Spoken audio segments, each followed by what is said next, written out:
نحمده ونستعينه ونستغفره ونؤمن به ونتوكل عليه ونعوذ بالله من شرور أنفسنا ومن سيئات أعمالنا من يهد الله فلا مضل له ومن يضلله فلا هادي له ونشهد أن لا إله إلا الله وحده لا شريك له ونشهد أن محمدا عبده ورسوله قال رسول الله صلى الله عليه وسلم إنما الأعمال بالنيات رواه البخاري أو كما قال النبي عليه الصلاة والسلام শ্রদ্ধেয় মুরব্বিয়ান একরাম, আল্লাহ পাক আমাদের সহি আমল করার তৌফিক দান করেছেন। যদি আমরা সঠিক আমল করতে পারি, যতক্ষণই করব আল্লাহ রব্বুল আলামিন তার একটা রেজাল্ট আমাদেরকে দান করবেন। এই জন্য বুখারী শরীফের সর্বপ্রথম হাদিস হযরত ওমর রাদিয়াল্লাহু তাআলা আনহু হতে বর্ণিত হাদিস। এই হাদিস ইমামে বুখারী শরীফের মধ্যে আনছেন 7 জায়গায়, যে মানুষের নিয়ত যত খাঁটি হবে তত তার কাজটা নির্ভরযোগ্য হবে। এই জন্য সর্বপ্রথম আমাদের নিয়তকে আমরা সহি করি, সহি নিয়তের ভিত্তিতে আমরা চলতে থাকি। যার কারণে বুজুর্গানে দিন বলেন যে 4টি কাজ যদি একটা মানুষ করে তার কলব দুরুস্ত হবে, তার কলব অনেক সুন্দর হবে। 4টি কাজের দ্বারা তার রুহের শক্তি হবে, গুনাহ থেকে বাঁচা তার আসান হবে। যার কারণে এই আমলগুলা সবাই আমরা করে আসতেছি, নিয়মিত এই আমলগুলা করা দরকার। তার মধ্যে 1 নাম্বার হলো যে তাসবিহ পড়া, 100 বার লা ইলাহা ইল্লাল্লাহ পড়া। মিশকাত শরীফের মধ্যে হাদিস আসছে, লা ইলাহা ইল্লাল্লাহু লাইসা লাহা হিজাবুল্লাহ হিজাবু দুনাল্লাহ হিজাবু দুনিল্লাহি লা ইলাহা ইল্লাল্লাহু লাইসা লাহা হিজাবু দুনিল্লাহ। যে লা ইলাহা ইল্লাল্লাহর মধ্যে আল্লাহ তাআলার মধ্যে কোনো পর্দা নেই। যখন বান্দা জমিনের উপরে কালমা পড়ে তো আরশ আজিমের উপরে তার লা ইলাহা ইল্লাল্লাহ পৌঁছতে থাকে। আর লা ইলাহা ইল্লাল্লাহ পড়ার তরিকা হলো এই, যখন লা ইলাহা ইল্লাল্লাহ পড়বে হালকা তখন এটা ধ্যান করবে, সামান্য একটু ধ্যান করবে যে আমার লা ইলাহা ইল্লাল্লাহ আরশ আজিম পর্যন্ত পৌঁছতেছে। আর যখন লা ইলাহা ইল্লাল্লাহ যখন পড়বে তখন হালকা একটু ধ্যান করবে, আরশ আজিমের থেকে একটা নূরের খুঁটির মাধ্যমে আল্লাহর নূর আমার দিলের মধ্যে দাখিল হইতেছে, আল্লাহর নূর আমার দিলের মধ্যে আসতেছে। হালকা ধ্যান করবে যে দিমাগের উপরে বেশি রোজানা ঢালতে থাকবে। আর পরিমাণ মতো 8-10 বার লা ইলাহা ইল্লাল্লাহ বলতে থাকবে। 8-10 বার পড়ার পরে মুহাম্মদুর রাসূলুল্লাহ সাল্লাল্লাহু আলাইহি সাল্লাম পুরাটা পড়ে নেবে। 2 নম্বর হলো এই তাসবিহ পড়বে 100 বার, আল্লাহ আল্লাহ পড়বে 100 বার। প্রথম নাম্বার আল্লাহ জাল্লা জালালুহু, এইভাবে পড়া একবার পড়া ওয়াজিব। এক মজলিসের মধ্যে আল্লাহর নাম আসবে তো বারবার আল্লাহ জাল্লা জালালুহু বলা, প্রথমবারে বলা ওয়াজিব।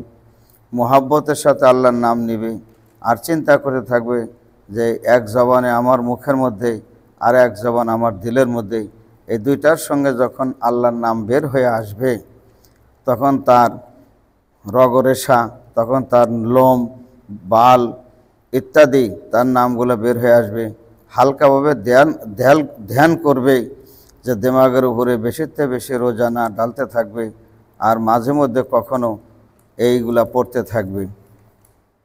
কারণ বারবার যখন মানুষ আল্লাহ আল্লাহ পড়বে তখন তার দিল তৈরি হবে। তাফসিরে বাইজুবের মধ্যে আছে যে ব্যক্তি আল্লাহ শব্দকে ভরপুর মোটা করে পড়বে তার মধ্যে আজমত পয়দা হবে, তার ইমানের সাথে মৃত্যু হবে।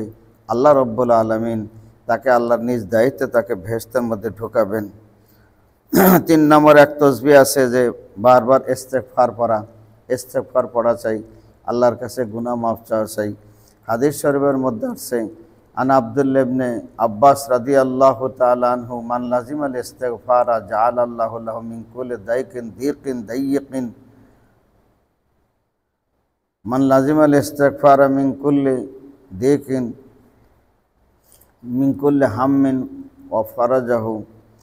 আন ইবনে আব্বাস রাদিয়াল্লাহু তাআলা আনহুমা আন্নাহুমা ক্বালা রাসূলুল্লাহ সাল্লাল্লাহু আলাইহি ওয়াসাল্লাম মান লাজিমাল ইস্তিগফারা জাআলাল্লাহু লাহু মিন কুল্লি দীকিন মাখরাজান ওয়া মিন কুল্লি হাম্মিন ফারাজান ওয়া রাযাকাহু মিন হাইসু লা ইয়াহতাসিব।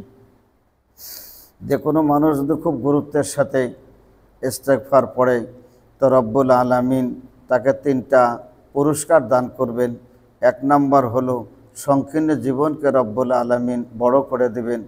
2 নম্বর হলো বহুত বড় ধরনের বালা থেকে আল্লাহ বাঁচাবেন। 3 নম্বর হলো রব্বুল আলামিন তাকে রিজকে কারিম খাওয়াবেন। এই জন্য ইস্তিগফারের আমল করা চাই। কিতাবের মধ্যে বর্ণিত আছে এক ভদ্রলোক আসছে রাসূল সাল্লাল্লাহু আলাইহি সাল্লামের দরবারে, এসে বলছেন যে হুজুর আমার ক্ষুধা লাগছে। তাফসীরে মাযহারির মধ্যে ঘটনা নকল করেছেন যে আমার খুব ক্ষুধা লাগছে। তখন বলছেন যে তুমি ইস্তিগফার পড়ো। তো উনি নির্দ্বিধায় ইস্তিগফার পড়া শুরু করেছেন। পেশাব এসে গেছে, পেশাব করতেছেন। ইঁদুর একে বাদে দেগার মানে ধারাবাহিকভাবে 14 ভরি স্বর্ণ তার পায়ের কাছে এনে রাখছে। তখন ইঁদুরকে আল্লাহ পাক বাকশক্তি দিয়েছেন যে তোমার যা বাজেট ছিল তা হয়ে গেছে। তাহলে এর দ্বারা বোঝা গেল যে ইস্তিগফারের দ্বারা রিজিকের ফয়সালা হয়। ইস্তিগফার আমি যে কষ্টে ছিলাম কষ্ট দূর হয়, আমি যে সংকীর্ণ জীবন ছিল সংকীর্ণ জীবনও দূর হয়ে যায়। এই বর্ণনার দ্বারা বোঝা গেল। কাজে আমাদের ইস্তিগফার গুণ পড়া চাই। আস্তাগফিরুল্লাহ রাব্বি মিন কুল্লি যামবি ওয়া আতুবু ইলাইহি লা হাওলা ওয়ালা কুওয়াতা ইল্লা বিল্লাহিল আলিয়্যিল আযীম। আস্তাগফিরুল্লাহাল্লাযী লা ইলাহা ইল্লা হুয়াল হাইয়ুল কাইয়্যুম ওয়া আতুবু ইলাইহি পড়া চাই। এই ছোট্ট ইস্তিগফার আছে কুর রব্বিগফির ওয়ারহাম ওয়া আনতা খায়রুর রাহিমিন, রব্বিগফির ওয়ারহাম ওয়া আনতা খায়রুর রাহিমিন। এটা 100 বার পড়া চাই। এটার দ্বারা অনেক উপকার আছে, অনেক ফায়দা আছে। এগুলা ঘন পড়া চাই। এর দ্বারা পড়লে অনেক ফায়দা, অনেক উপকার আছে। এই জন্য এগুলোর উপরে গুরুত্ব আরোপ করা চাই। এরপরে 3 নম্বর হলো যে দরুদ শরীফ পড়া চাই। দরুদ ইব্রাহিম হোক, আরও দরুদ শরীফ আছে আল্লাহুম্মা সাল্লি আলা রূহি মুহাম্মাদিন ফিল আরওয়া ওয়া সাল্লি আলা জাসাদি মুহাম্মাদিন ফিল আজসাদ ওয়া সাল্লি আলা কবরি মুহাম্মাদিন ফিল কুবুর। এই দরুদ শরীফ যে কেউ নিয়মিত পড়ে তাকে 5টি পুরস্কার দেওয়া হবে, তাকে বিনয় হিসাবে জান্নাত দেওয়া হবে, আমল নামা দেওয়া হবে ডান হাতে, এরপরে বেহিসাব দেওয়া হবে, এরও ফায়দা আছে।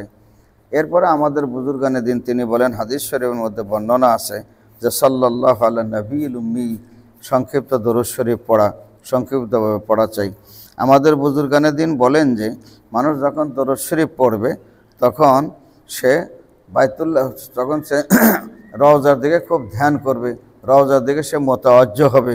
রোজার দিকে যখন মোতাওয়াজ্জহ হয় তখন সে পড়তে থাকবে। আসমান থেকে আল্লাহ তাআলা তার উপরে রহমতের যে অসংখ্য বৃষ্টি বর্ষিত হতে থাকবে, তার কিছু অংশ আমার উপর পড়বে।